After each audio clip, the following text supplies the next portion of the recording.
Another case of routine activity theory coming to reality.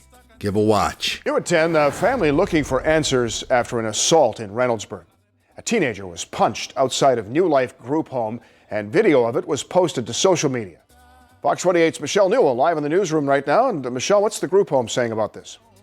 Well, the group home couldn't tell me anything about what happened, Bob, but Franklin County Children's Services told me they're aware of what happened. They say they are looking at everything to determine if they'll launch an investigation.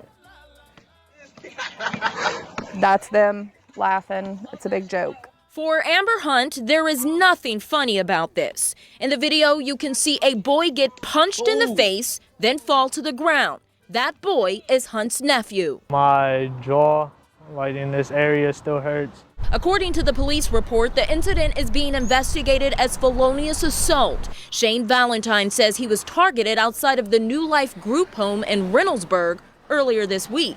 Hunt says her nephew was temporarily placed in the group home under Franklin County Children's Services. It was 6:30, we just got done eating, and then they tried to punch me out of an iPhone and money that I had.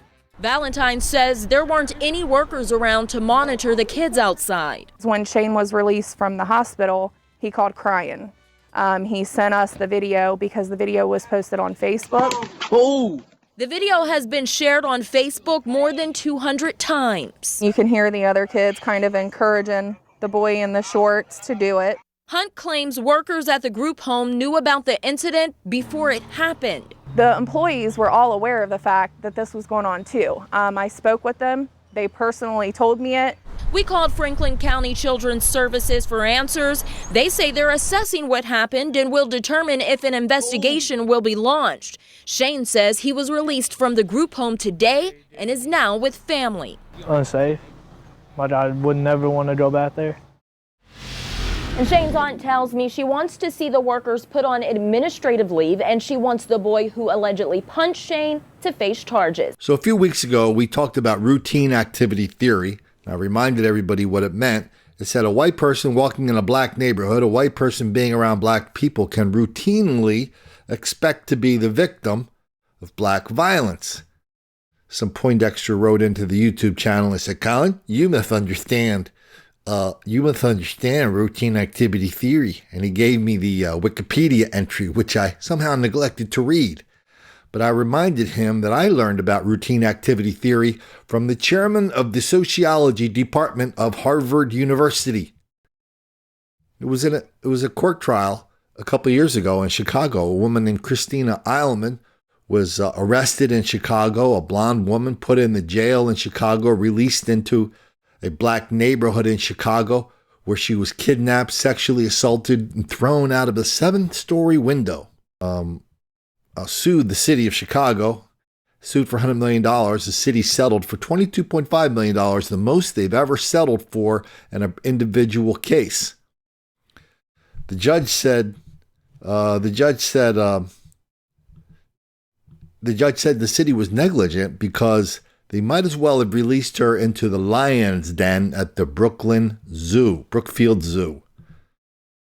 Here's a quote from the local newspaper. Judge Easterbrook suggested the police showed complete disregard for the danger white people face when they dumped at the petite blonde Eilman in a violent minority community. Quote, she was lost, unable to appreciate her danger, and dressed in a manner to attract attention. She is white, this is a judge speaking, she is white and well off, while the local population is predominantly black and not affluent, causing her to stand out as a person unfamiliar with the environment and thus a potential target for crime. That is routine activity theory. That came from a judge, that came from a Harvard sociologist, that went through all sorts of appeals cases. I just finished reading these appeals. Again, every single appeal, the city stood up and said, oh, you can't say that, Your Honor, that's racial profiling, or he's just making it up. The judge said, no, he's not making it up. I mean, he's got facts, and this is the thing. Kicked it back down to the city, and the city said, we better give her $22.5 million before we have to give her $100 million, and before more people figure out what it's like to be a white person in Chicago, or what it's like to be a white person sent to a a family home, a group home, where you're surrounded by black fellow inmates. That's what they were there, right? Inmates, black counselors who all think that somehow white people are just, that's part of the DNA of the universe. White people are targets, black people are predators. Why is everybody so surprised? Well, you know what? Maybe the fact that some people still are surprised is what makes the black kids angry.